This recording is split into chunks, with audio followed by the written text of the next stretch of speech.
Hey booktube, my name is the Book Mage and welcome to my top 5 fantasy worlds that I discovered in 2019. I'm a sucker for lore and maps and like magic systems and all that kind of jazz, so what I thought I would do is I would compile like my top 5 favourite new worlds that are like new to me that I read first in 2019. These are all obviously entirely ranked on like my taste and the kind of things that I like, so they may not necessarily always be like objectively the best, depending. I mean, I feel like they are very good, but again, a lot of it tends to be what appeals to me. So these are my top favourite fantasy worlds, and I am going to have like some beautiful maps popping up here, hopefully. So with that said, I feel like we should get started. So in 5th place for my most beloved new fantasy worlds, a world whose name I don't actually know, but I'm just going to call it The Misery from Blackwing by Ed MacDonald. So we're starting off grimdark. So I don't actually know the name for the world or the realm as a whole, but The Misery is specifically a particular place in this world. Things you need to know about this world is that everything has gone to hell. It is sort of like a fantasy post-apocalyptic setting, and it is very, very dark. The world itself is supposedly quite expansive, but the particular setting where our characters find themselves is sort of like humanity in this area is sort of like, you know, just clinging on a little bit. There has in previous years been like this big calamitous event that wiped out a huge portion of the map and created this like weird ever-changing wasteland known as the Misery. There are like ranger stations and like watchtowers and things scattered about like the peripheries, but everything in the middle is kind of like a weird changing magical no man's land, and you really don't want to go there. In the way that if there had been like a nuclear explosion there would be radiation, there is like the remnants of the magic after this spell, and the magic in this world is called phos, sort of like phosphorescence. And so anybody who enters into this horrible place called the Misery will find that no two parts of it are really the same. You can walk in a straight line and end up flitting all over about the map because things do not stay the same, like space and time don't really work the same within the Misery.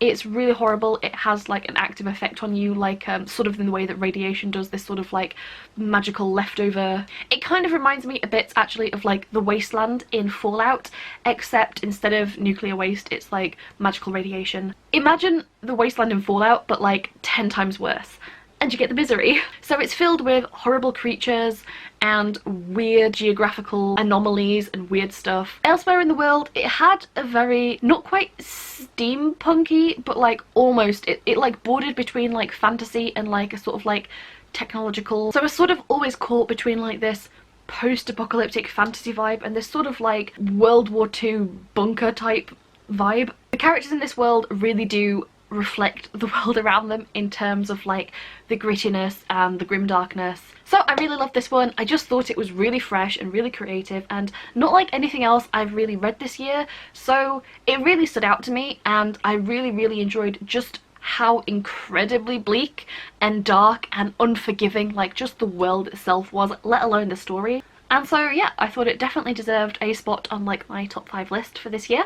So 4th place in my favourite fantasy worlds is again another one that I don't really know the name of like the whole world, and so I'm going to call that The Heartwild from Kings of the Wild by Nicholas Eames. So this is a very different fantasy from like any other on this list, and this is a world dominated by like this giant forest running through the middle of it called the Heartwild, and a little bit like the Misery, it's sort of a very dangerous place filled with like weird beasts and again this sort of like magical disease.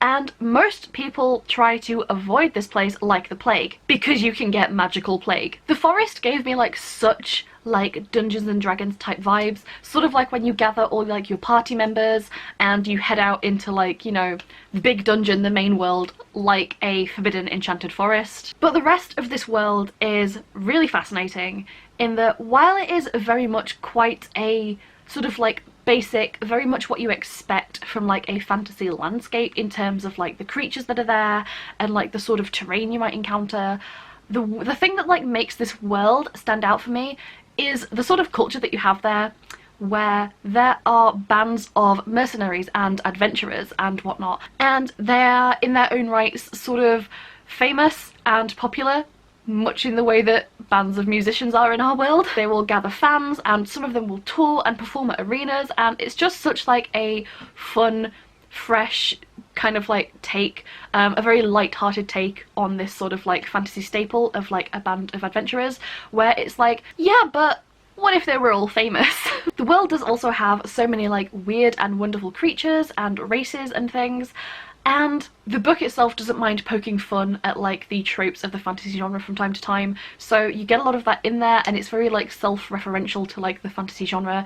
And I just really enjoyed this world that was both very mundane in that it's kind of exactly what you expect from like a big fantasy, but it also sort of plays on all of its own tropes. Just the fact that basically every character is trying to like be the next big rock band, but by that they're like a band of adventurers, and it just felt just really fun. I just really like that concept, and the fact that most of the world runs on this whole thing about like bringing in like big monsters for big arena fights and going to see like your favourite adventurer band, you know, perform and slay something and that sort of thing.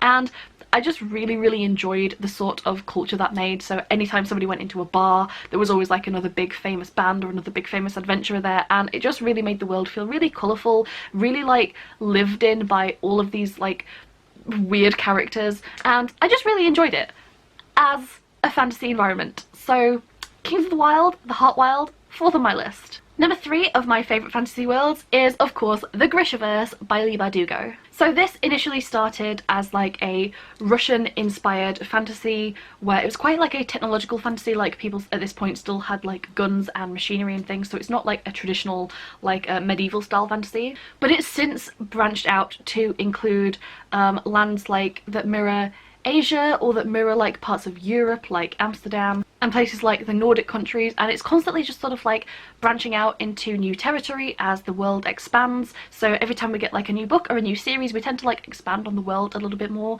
And I have to say, as a YA series, I'm pretty sure this is the only YA series on this whole list, which kind of shows just how much I really enjoyed this world and just how sort of tangible it felt to me. Not necessarily like entirely realistic, because it's a YA fantasy, but as a fantasy environment it feels immediately recognizable. I feel like it's very secure in its identity as like a specific fantasy world, and the fact that there are multiple series going on in this world that sort of like overlap but don't feel samey at the same time, I feel like it just shows how extensive and like expansive the world is, and I really can't wait to see more from this environment. I'm really excited to just go to more places within the Grishaverse and just see like more of the world and see like more of the culture. And it's one of those worlds where I feel like I'm always ready to sort of like dip back into it at any given time. I feel like I know it very well. I feel like I'm really comfortable in this fantasy world, and that it's kind of like anytime like Leigh might come out with a new book, it's like I'm totally ready to just go back to that world and explore a bit more. And yeah, I really like her Grisha series. I really like her Grisha universe. Yeah, there's a reason why I'm rating it so highly. There's a reason why this is like the only YA environment to make it onto this list. And I feel like Leigh really did do really well when it came to doing the world building for her series. Okay, so second place. And until very recently, this was my like number 1 spot, but it got bumped down by something, and you're gonna see in a minute. So yeah, the second best fantasy world that I discovered in 2019 is Etreia from Nevernight by J. Kristoff. This was so hard to move down, because I really loved the world and the world building that Jay put into this world. Like, it's just so fantastic. It feels so fresh and tangible, and like I immediately understand this world. I was immediately so interested in like all the lore and all the background stuff, and like Jay does provide throughout his books lots of little footnotes to do things with, like hinting at like bits of history here and there, you know, giving you like bits of politics or bits of religion, and you don't have to read them, but it really does help like flesh out the world with like these little tidbits and humorous anecdotes. And I feel like that was a clever way to do it, but it really did make this world feel like there was so much more to know about it. It really did feel like there was a little story waiting behind every tidbit of information, and you only got some, but it felt like this world had so much more to give and so much more to offer. Obviously the thing that really stood out for me in this world, it is like a Roman inspired world, but the thing that really stood out for me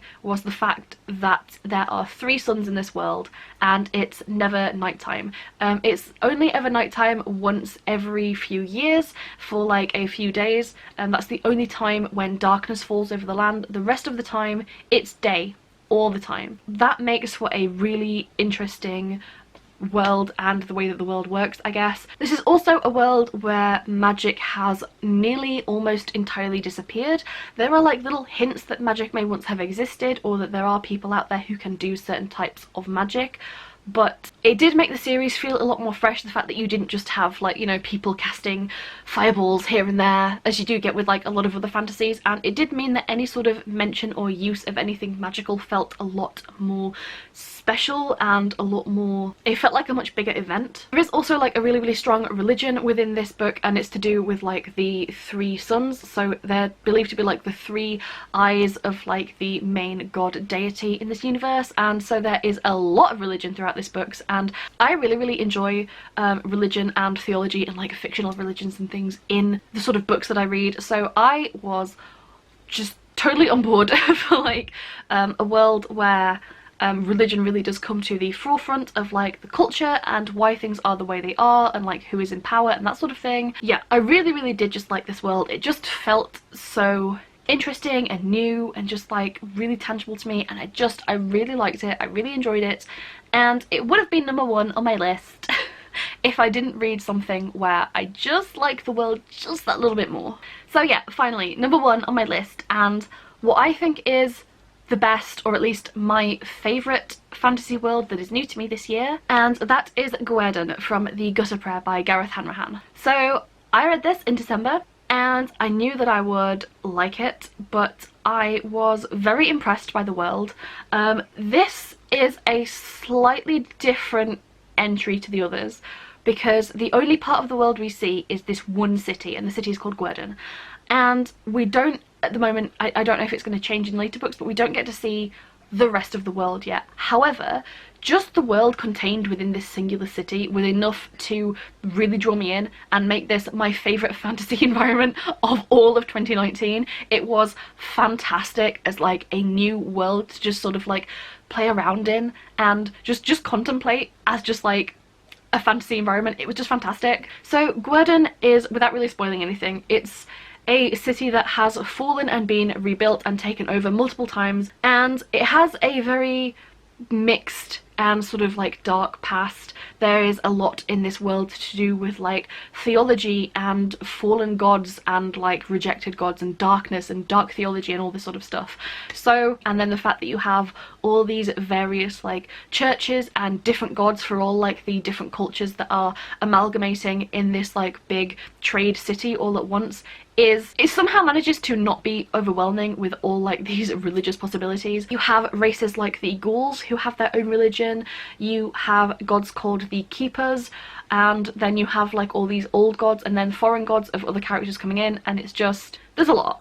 And I may have already mentioned that I am someone who really loves religion and theology in a fantasy world, and that forms a huge forefront of like the story and the environment in this book, what with all like these churches and everything, and it really struck a chord with me. The fact that I really like any sort of fantasy world that has, you know, really heavy religious connotations. This is another world where there are like guns and machinery as well. The world tends to run on alchemy, so there is like a huge war going on, but you don't see any of it in this book. You just see like hints and bits and pieces here because Guerdon is meant to be like a neutral city in this like huge gods war that's going on, and you do get like snippets and bits and pieces of like what might be going on around the world, like bits of news about like this horrific like world altering gods war that's occurring, and in the meantime you're just like in this very small city environment, and something about that I just really like. But there is alchemy, and that means that there are really weird creatures. There are things called tallow men, which are human beings that have been like made into like giant wax candles and run on an alchemical flame, and they're sort of like the city's like official slash unofficial like defense force, like guards almost. There are also things like alchemical and magical diseases. So there is this stone plague, and one of the characters in the book is a stone man, and essentially if you contract this plague your body will start to calcify and turn to stone. It's just a really strange and creative new take on like a kind of fantasy staple of things being turned to stone. You know, it's been around for a long time, but this portraying it as like a plague is really unique, and I haven't really seen many books where things like progression of diseases and things are really part of like the story, and you get to see a lot of that in this world, and how, you know, that sort of affects like the society and how people react and things like that. So that was really fantastic. There is also a lot of magic in this world, and so many weird, dark, almost kind of like Lovecraftian type creatures. I don't really want to spoil what some of them are, but they are entirely weird. It's kind of like if you flipped through a Dungeons and Dragons manual and looked for like the weirdest, most grotesque, sort of powerful magical enemies you could be fighting. It kind of gives me those type of vibes. But yeah, everything in this world just felt so rich. The fact that one of the 3 POV characters is a ghoul, and there's this whole backstory on like how this race came into being, and like the origins and like the different stages of being a ghoul. It's weird, but there's so much here to unpack. There are so many little things sprinkled in that all manage to fit together, and you get just enough information on everything to make it all seem cohesive, but there's so much more there to like dig into and explore, and I really love that about the world. It feels like a massive expansive world with so much more like just waiting to give. I was just so entertained by like the history of the city and the races and the way that things are the way they are, and I really love that about this world. So even though it was contained to just a city, and it's the only book I think on this entire list that has such like a small area of the world available to us to see, it's still my number one, just because of how different and dynamic and like so my taste, and like grimdark and beautiful, and just, oh my god, I love this world. I love the universe of this world so much. It's so fantastic. I honestly cannot wait to come back into this world and read more about like just this fantasy environment. And so that is why the world, the city of Guerdon from Gareth Hanrahan's The Gutter Prayer is my number one favourite fantasy world of this year. And it really deserves it. So thank you for listening to me rant about like, you know, my favourite maps and my favourite fantasy worlds and whatnot.